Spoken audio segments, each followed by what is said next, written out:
What's up guys, welcome to your 39th Java tutorial, and in this tutorial I'm going to be talking about overloaded constructors. Now you guys already know what a constructor is. It's pretty much a method with the same name as that class, and whenever you create an object it automatically calls that method or does that method.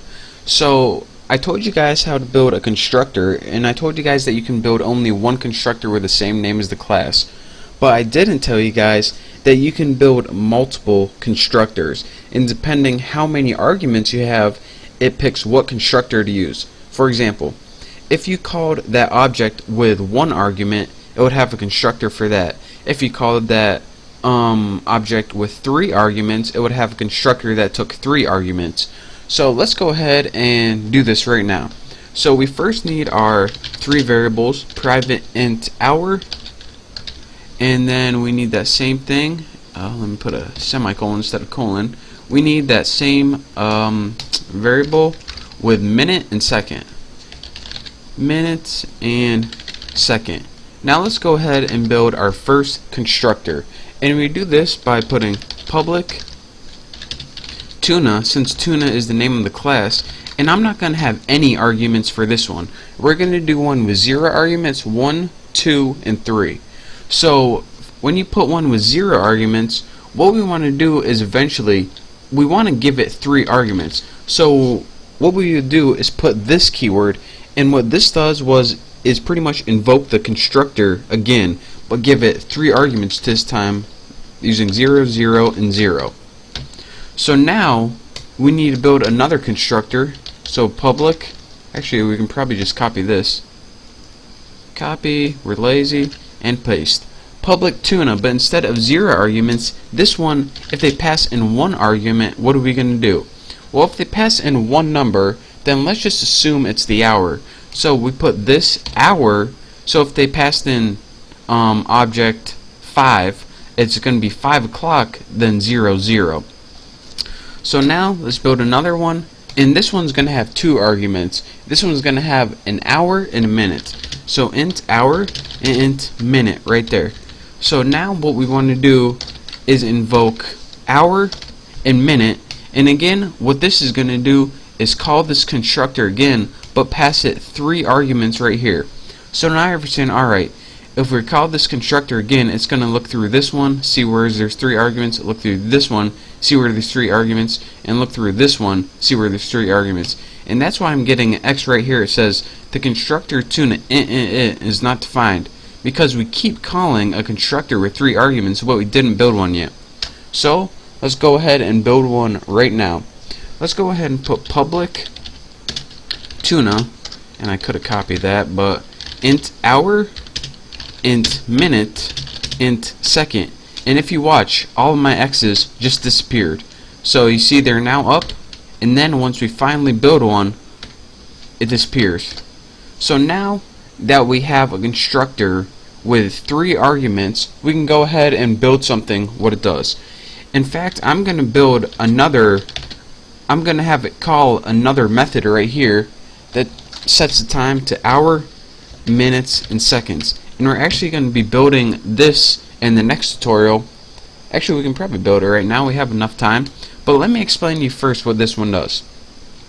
If a user was to create an object with 0 arguments, it would give it 3 arguments by default, so it can go down here to this constructor.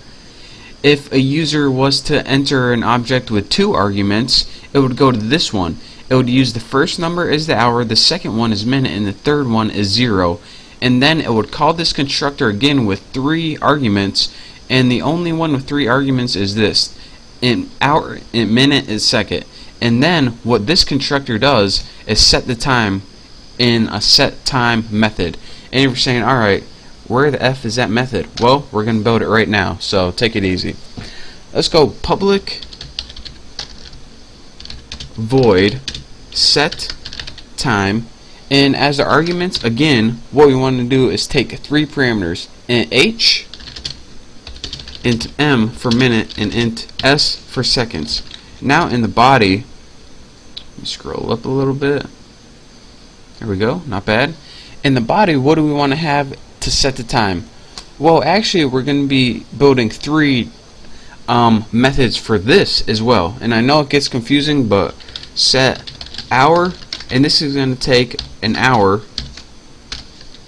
Set minute, and this is going to take a minute. And set second, and this is going to take a second parameter. And now once you close this, it says the method set minute is undefined, and we're actually going to build six more methods, I think. We're going to build methods for setting each of the times. And why do we need a new method for set hour, a new method for set minute, and set second? Well, we can't just have any hour they type in. We need to build a method for it, like last time where we set the hour, we had to check if it was between 0 and 23 or 24. And set minute, we need to make sure this is between 0 and 60, and also for set seconds. And we're also going to make another method for get method, not get method, for get hour, get minute, and get seconds. And that's just going to return everything. But we're going to be doing that next tutorial. But if you still don't know why I'm having separate methods for these, it's so only these methods can access the hour. And down here, as I said in last time, we don't want any other class to have access to this information right here.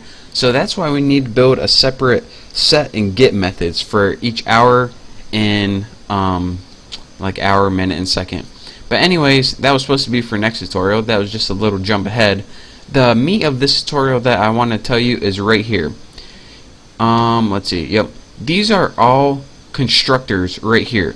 One with 0 arguments, one with 1, 2, and 3. And I just want to tell you that you can build different constructors depending on how many arguments you have.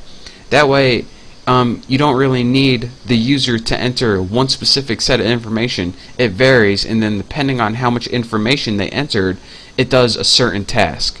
So if you don't understand this, I promise in the next either 1 or 2 tutorials, this will make all sense once we finally build our program and you can see what's going on. But thank you guys for watching. Make sure to write this code right now. And again, like I said, by the end of these tutorials, you're going to understand why we did it and how this all works. But for now, thank you guys for watching my tutorial on overload constructors.